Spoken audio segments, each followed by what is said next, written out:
আসসালামু আলাইকুম বন্ধুরা, আপনারা সবাই কেমন আছেন? আজকে আমি এসেছি আমাদের নিজেদের আম গাছের আম এই 2 দিনের ঝড়ের বৃষ্টিতে পড়ে গিয়েছে। এই একটা আম মাত্র পাকতে শুরু করেছে। তো এই আমটা এখন নিয়াজের হাতে। নিয়াজ, তুমি কিছু বলো।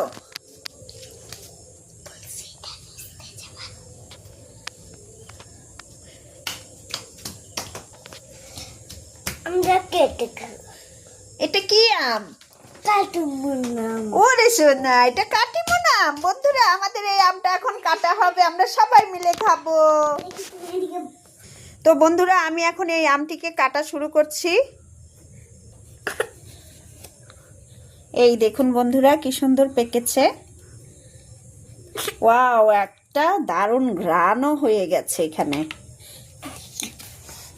বন্ধুরা, এখন আমার আম ছুলানো হয়ে গেছে। এখন আমি এটাকে পিস পিস করব। বিসমিল্লাহ। দেখুন বন্ধুরা, কত সুন্দর একটা এখনই খেতে চাচ্ছে আমার ছেলে। দাঁড়া দাঁড়া দাঁড়া দাঁড়া দাঁড়া, দিচ্ছি দিচ্ছি দিচ্ছি দিচ্ছি। আর আমার মায়ের বাবা, আমরা দুজন খাবো। নাও তুমি। যে এত টেস্টি হয় পাকার পরে, মানে খুবই কচকচে আর মিষ্টি একটা ফ্লেভার, দারুণ মিষ্টি। আর এই আটিটাকে আমি গাছ বোনার জন্য রেখে দিব। তো আমি এখন আম খাচ্ছি। বন্ধুরা বলো, মজা। তোমাদের কেমন লাগছে বাচ্চারা? বলো। মজা, অনেক মজা। তো বন্ধুরা, আমি আমটাকে কেটেছি, কাটার পরে আমরা 4 জন 4 ভাগ করেছি। আর এই আটিটাকে আমি বনে দেওয়ার জন্য রেখে দিব।